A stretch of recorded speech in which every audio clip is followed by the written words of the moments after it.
Thank you, thank you. Hello. Yeah. Come on, let's keep it light. Yeah, bear with me, just 5 minutes. Almost done.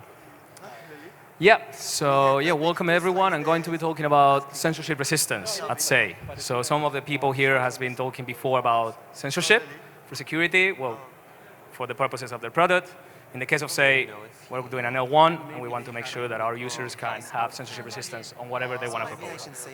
For that, this is the only more convoluted slide. But you don't need to understand most of it. It's just for whoever is interested in that. The point is, SEI, like many chains, is a multi-concurrent, well, the new version of SEI has multiple concurrent proposers, which is good for censorship resistance.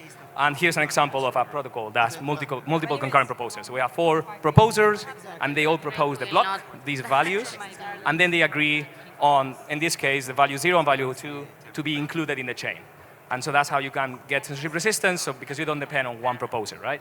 An example of a chain that's not multiple concurrent proposer, and I chose this example in particular, is this one here, where there's still 4 values being proposed by different processes, but there is one leader that is the one that selects which of the values end up in the chain.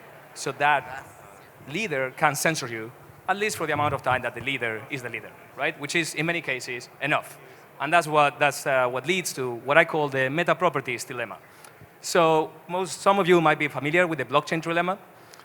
This is what I call the meta properties dilemma. And basically what it says is you cannot get good put or basically useful throughput in your chain or / reasonable pricing, depending on where you put the burden in the user or the system, low latency for your transaction and censorship resistance. And let me justify that. So if you want reasonable pricing as a user for your transaction and low latency, then you just send the transaction to the next proposer, right? But you don't get censorship resistance. That proposer can censor your transaction.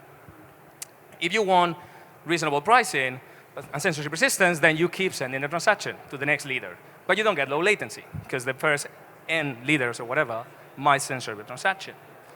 And if you want a long latency and censorship resistance, then in a multi-concurrent proposer setting, you send the transaction to all the proposers. But then potentially, all the proposers might include the transaction, and your transaction appears N times, and somebody has to pay for that. And and that's why if you pay for that, then the pricing is not reasonable. You pay too many fees, and if the system absorbs that price, which some systems do, then the good put of the system is not very good, right? It decreases by the amount of times the transaction is included. So this is a problem that many chains are facing. And here is an example of some of the chains: Filecoin, so Sui, Aptos, Filecoin, and Hedera, apart from SEI. Filecoin, interestingly, is also multiple concurrent proposer, which is a lesser known fact. And in the case of Filecoin, Sui, and Aptos, what they're doing is they're absorbing the price. So the user never pays for duplications. In the case of Hedera, actually, interestingly, the user pays for it, and that's how Hedera protects from unreasonable duplications. So basically, DOS resistance. Also, interestingly, even though this issue exists, the way they protect from this in these chains is through trusted RPCs. So actually, the RPC is the one that can censor. Not in the case of Filecoin, though. OK, what's happening? And so, yeah, this is where we stand at the moment. And what we propose at SEI is to shard transactions. So basically, very quickly, what happens at the moment is if a user wants the censorship resistance, then he needs to send the same transaction to all the proposers, and then all the proposers might include it. And so the good put decreases by an equal factor of the number of the replication factor, and the fee is also multiplied by that same factor. What we propose at SEI is to shard with Rateless encoding the transaction at the user level, if he wants to, depending on what's the censorship resistance requirement that the user wants. And then instead of sending all the bits to all the proposers, you only send one of the shards to each of the proposers. And so what you get is the same level of censorship resistance, but you only pay for a much smaller margin of the fees. And how much you pay for? Well, here is one of the results, because I'm running out of time. But here's an example of of course, this depends on many parameters. I'm simplifying for 5 minutes.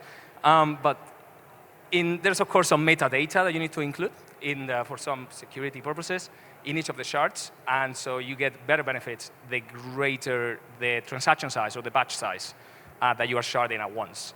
And so asymptotically, we reach basically the replication factor of just one transaction size for censorship resistance.